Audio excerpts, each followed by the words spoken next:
नमस्कार साथियों, आपका स्वागत है फिजिकल एजुकेशन विद अंकित मेरे चैनल पर। आज मैं एक छोटा सा जो अपना टॉपिक है शारीरिक शिक्षा के लक्ष्य व उद्देश्य वह आपके सामने लेकर आया हूँ, जिसके अंदर अपने को क्या है कि शारीरिक शिक्षा के जो लक्ष्य हैं, उद्देश्य अलग अलग विद्वानों ने अपने अलग अलग उद्देश्य दिए हैं। लेकिन उससे पहले अपने को ये बात जरूर समझनी चाहिए कि जो उद्देश्य व लक्ष्य में अंतर क्या है, लक्ष्य क्या होता है और उद्देश्य क्या होता है। लक्ष्य एम, जो आपने एक लक्ष्य बना रखा है, जैसे आप शारीरिक शिक्षक भर्ती की तैयारी कर रहे हैं तो आपका लक्ष्य है कि मुझे पीटीआई की इस भर्ती में पीटीआई लगना है। उद्देश्य क्या है कि एक साधन है। साधन इस प्रकार से, जैसे आप पीटीआई की तैयारी कर रहे हैं तो इसके अंदर आपको अलग अलग उद्देश्य से उसमें शामिल हैं। जैसे आपने जीके कैसे पढ़ना है, साइकोलॉजी कैसे तैयार करनी है, सब्जेक्ट को कैसे तैयार करना है, किस यूनिट को किस प्रकार से तैयार करना है, कितने घंटे आपने तैयारी करनी है, वो सब क्या है, साधन है। आप किस कहाँ कोचिंग कर रहे हैं, ऑनलाइन माध्यम है, ऑफलाइन माध्यम है, आप प्रैक्टिस टेस्ट सीरीज है वो दे रहे हैं, तो उन सब का जो है वो है माध्यम। लेकिन अगर आपका लक्ष्य और एम है जो आपका, वो एक है केवल और केवल आपको पीटीआई की जो ये वैकेंसी है इसके अंदर पीटीआई में चयनित होना ही आपका फाइनल उद्देश्य है। तो इस टॉपिक को लेकर मैं आपके बीच में उपस्थित हुआ हूँ। जैसे आप देख रहे हैं कि मेरी जो अपनी पहले लाइन लिखी हुई है कि शारीरिक शिक्षा के लक्ष्य व उद्देश्य। लक्ष्य यानी गोल आपका क्या है, आपका एम क्या है।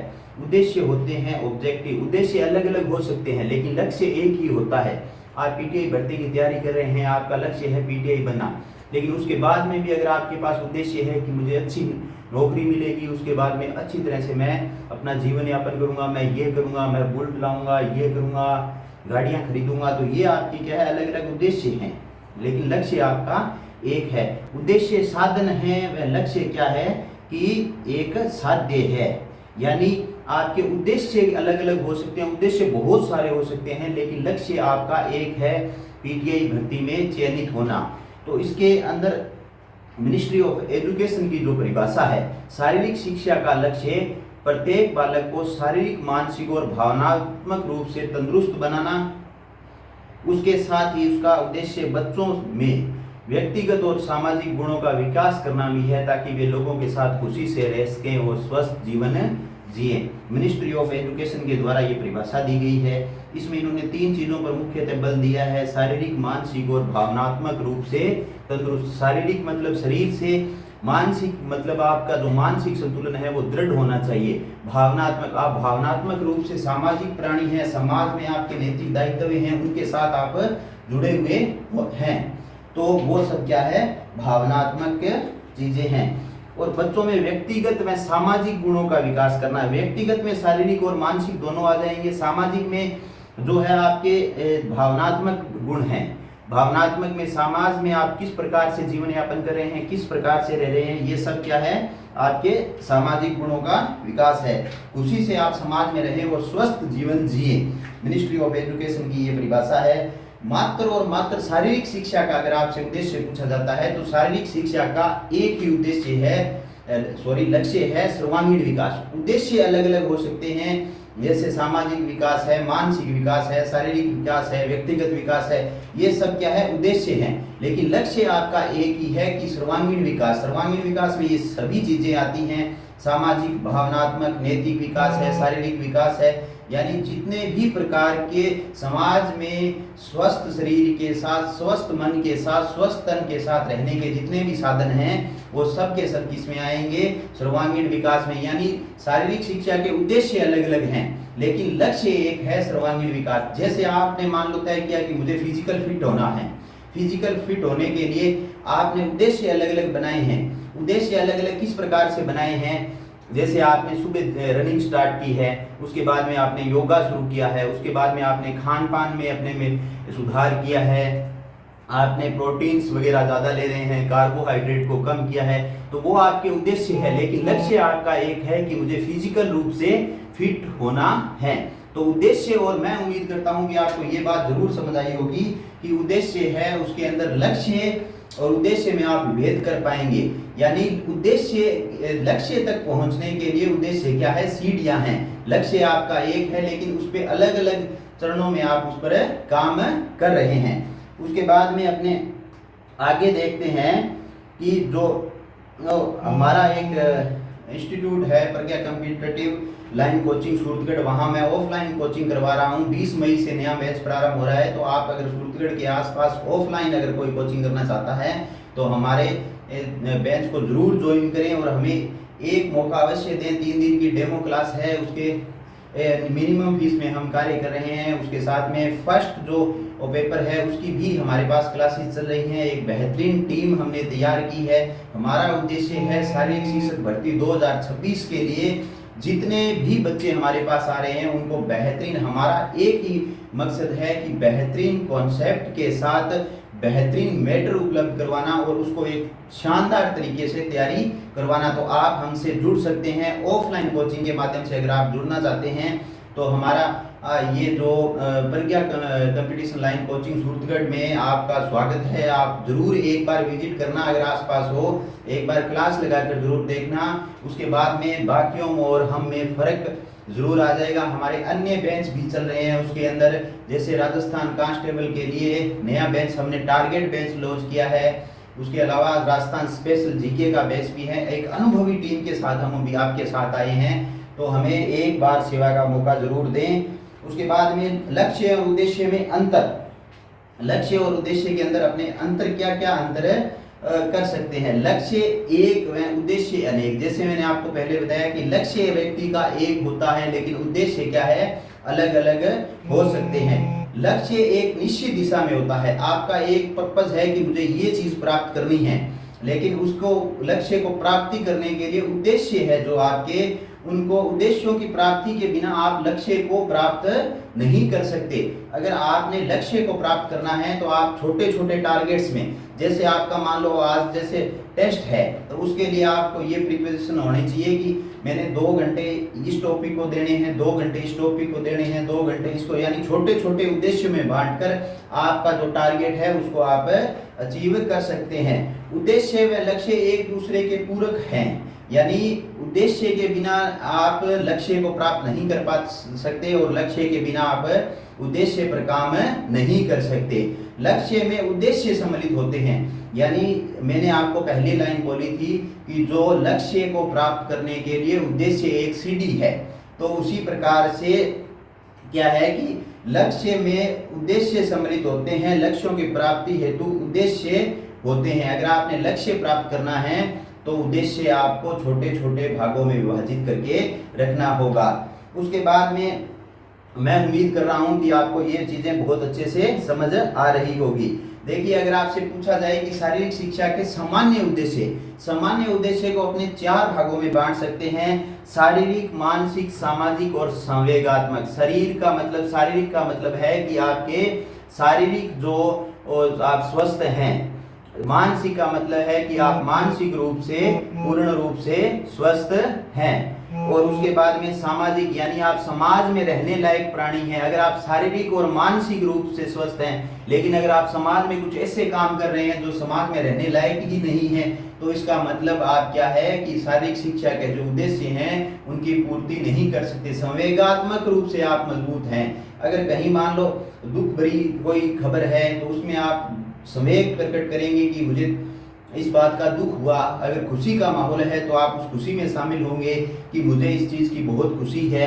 यानी आप संवेगात्मक रूप से एकदम से फिट हैं। इन 4 उद्देश्यों को अपने शारीरिक शिक्षा के सामान्य उद्देश्य मान सकते हैं, लेकिन लक्ष्य एक ही है, सर्वांगीण विकास, यानी सब तरफ से विकास करना ही शारीरिक शिक्षा का उद्देश्य है। उसके बाद में एक जेबी नेस जो विद्वान थे उन्होंने अपने 4 प्रकार के उद्देश्य बताए हैं। पहला है शारीरिक अंगों का विकास, पेशीय तंत्र का विकास, प्रतिपादनात्मक विकास, यानी निर्णय लेने की क्षमता। आप में निर्णय लेने की क्षमता कितनी है, भावनात्मक विकास। 4 भागों में जेबी नेस ने बांटा है, भावनात्मक, पेशीय, प्रतिपादनात्मक एवं भावनात्मक। तो जेबी नेस ने कितने 4 भागों में उद्देश्य दिए हैं अपने शारीरिक, पेशीय, प्रतिपादनात्मक और भावनात्मक। 4 प्रकार के उद्देश्य हैं जे भी नेस के अनुसार दिए हुए। सबसे पहले शारीरिक अंगों का विकास, पेशीय तंत्र का विकास, प्रतिपदनात्मक का मतलब होता है विकास यानी निर्णय करने की योग्यता, और अंतिम है भावनात्मक विकास की आप भावनात्मक रूप से भी मजबूत हो रहे हैं। उसके बाद में एच क्लार्क साहब हैं, उन्होंने 3 उद्देश्य दिए हैं। इसको आप याद कैसे रहेंगे? एच क्लार्क को देखिए 3 उद्देश्य उन्होंने दिए हैं। शारीरिक स्वास्थ्य में वृद्धि, सामाजिक गुणों में ये थोड़ा सा गलत, सामाजिक गुणों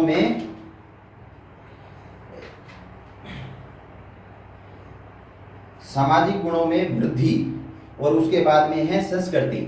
यानी इन 3 उद्देश्यों को उन्होंने दिया है। तो जो क्लर्क आदमी होता है, यानी आप ऐसे सोच सकते हैं कि जो आपके एच क्लर्क है उनको आप क्लर्क के नाम से याद कर सकते हैं कि क्लर्क होता है वो शारीरिक रूप से अच्छा होना चाहिए, और जिस एरिया में वो नौकरी कर रहा है वहाँ की संस्कृति और सामाजिक गुणों में वो उसको पता होना चाहिए। यानी अगर आप यहाँ से मान लो दूसरे एरिया में क्लर्क की नौकरी करने जाते हो और वहाँ की संस्कृति को आपको मालूम नहीं है, आप कुछ ऐसा कर देते हो जो वहाँ की संस्कृति के खिलाफ है। यानी एच क्लर्क को याद करने का मतलब है कि क्लर्क होता है उसमें सामाजिक, सांस्कृतिक और शारीरिक रूप से गुण विकसित होने चाहिए। उसके बाद में अगला है अपने बुक वाल्टर के अनुसार। बुक वाल्टर ने 3 प्रकार के उद्देश्य दिए हैं। इसको याद आप कैसे रहेंगे? सबसे पहले देखते हैं बुक वाल्टर ने कौन से दिए हैं। बुक वाल्टर ने सबसे पहला दिया स्वास्थ्य, और उसके बाद में फालतू समय का उचित प्रयोग करना, यानी आप स्वस्थ होने चाहिए, फालतू समय का उचित प्रयोग करना चाहिए, और आपका नैतिक चरित्र है वो अच्छा होना चाहिए।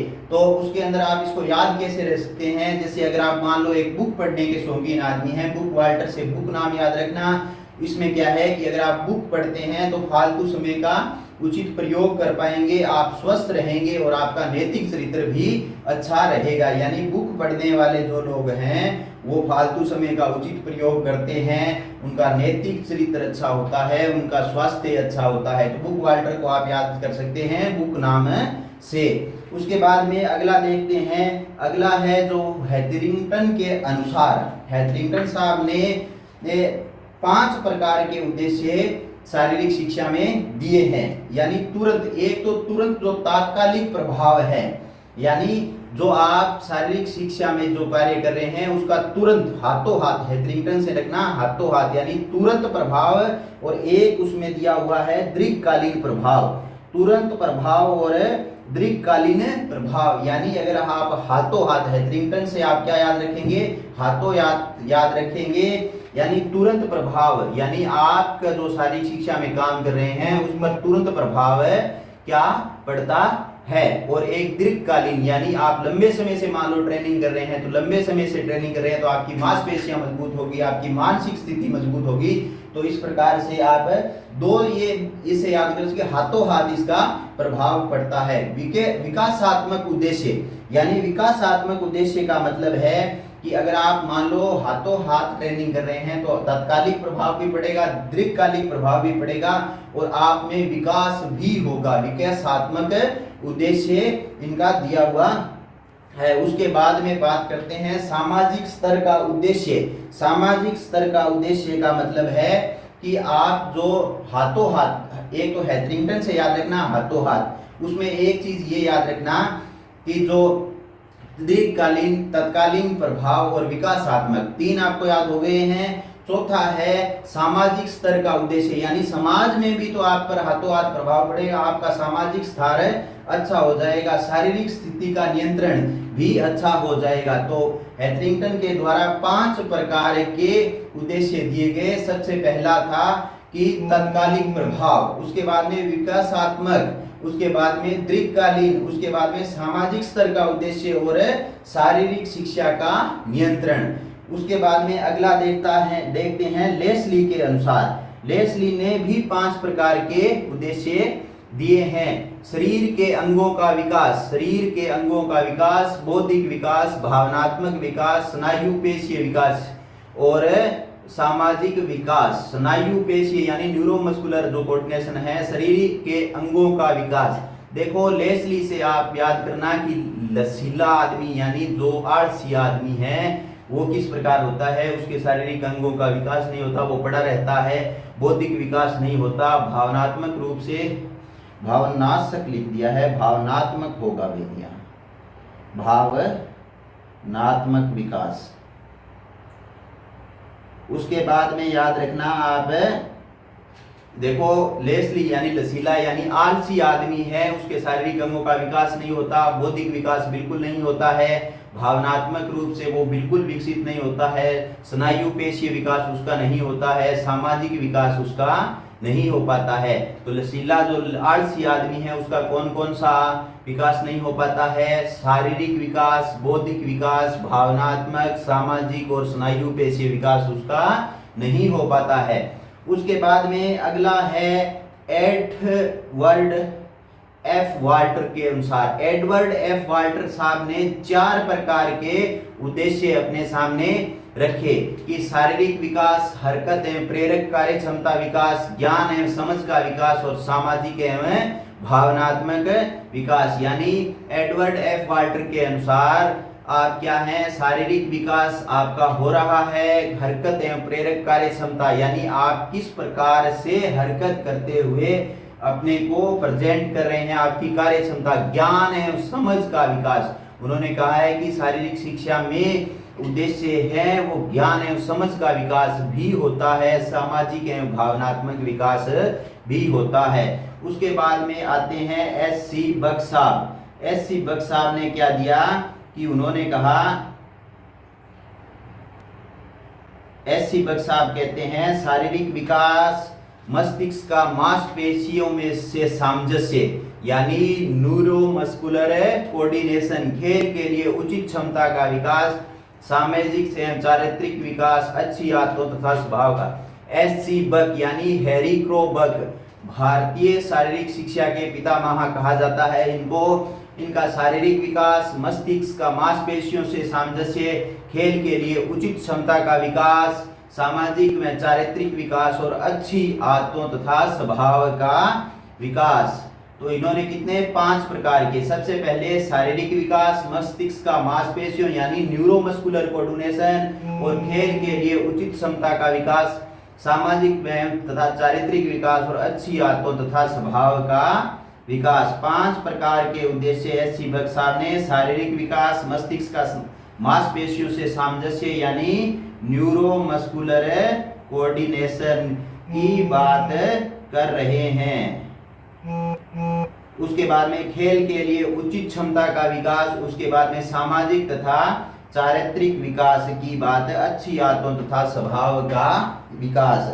उसके बाद में अगली बात करते हैं अपने अगली चार्ल्स एच बूचर, सबसे इम्पोर्टेंट, मोस्ट इम्पोर्टेंट है, इनसे बहुत बार उद्देश्य पूछे गए हैं, मोस्ट इम्पोर्टेंट आप इसको कह सकते हैं। इनकी एक पुस्तक है foundation of physical education. Foundation मतलब क्या होता है, आधार, फाउंडेशन ऑफ फिजिकल एजुकेशन इनकी मुख्य बुक है, पूछी हुई बुक है, फाउंडेशन ऑफ फिजिकल एजुकेशन। इन्होंने भी उद्देश्य दिए हैं, इन्होंने 4 प्रकार के उद्देश्य दिए हैं। सबसे पहले बात करते हैं शरीर द्वारा शारीरिक स्वास्थ्य में वृद्धि हो, शरीर द्वारा शारीरिक स्वास्थ्य में वृद्धि हो। उसके बाद में बात करते हैं गामक कौशल में वृद्धि हो, शरीर द्वारा शारीरिक स्वास्थ्य में वृद्धि, यानी इन्होंने ये बताया कि जिसके द्वारा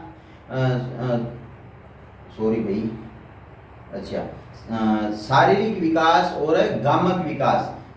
चार्ल्स एच बूचर के द्वारा सबसे पहले पुस्तक लिखी गई foundation of the physical education. Foundation of physical education जो बुक है वो किसके द्वारा लिखी गई है, चार्ल्स एच बूचर साहब के द्वारा लिखी गई है। उसके बाद में बात करते हैं अपने इनके उद्देश्य, शारीरिक विकास, गामक विकास, मानसिक विकास।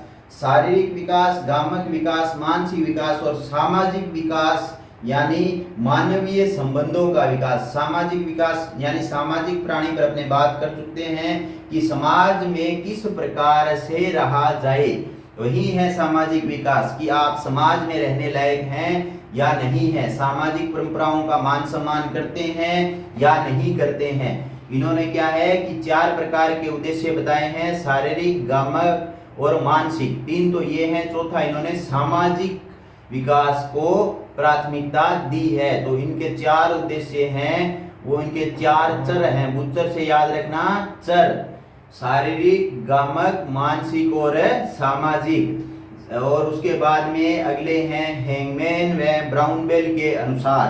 हैंगमैन व ब्राउन बेल के अनुसार इन्होंने 4 प्रकार के उद्देश्य दिए हैं, जिसके द्वारा शारीरिक स्वास्थ्य में वृद्धि हो। यानी इनका कहने का मतलब है शारीरिक शिक्षा के जो उद्देश्य हैं, यानी शारीरिक स्वास्थ्य में वृद्धि हो। उसके बाद में गामक कौशल में वृद्धि हो, ज्ञान तथा जानकारी के वृद्धिकरण में सहायक हो, अभियोग्यता यानी एप्टीट्यूड में वृद्धि में सहायक हो। तो आपके हैंगमैन में ब्राउन बेल के अनुसार 4 प्रकार के उद्देश्य हैं, जिसके द्वारा शारीरिक स्वास्थ्य में वृद्धि हो, गामक कौशल में वृद्धि हो, या ज्ञान तथा जानकारी के वृद्धिकरण में सहायक हो, अभियोग्यता यानी एप्टीट्यूड के वृद्धि में सहायक हो।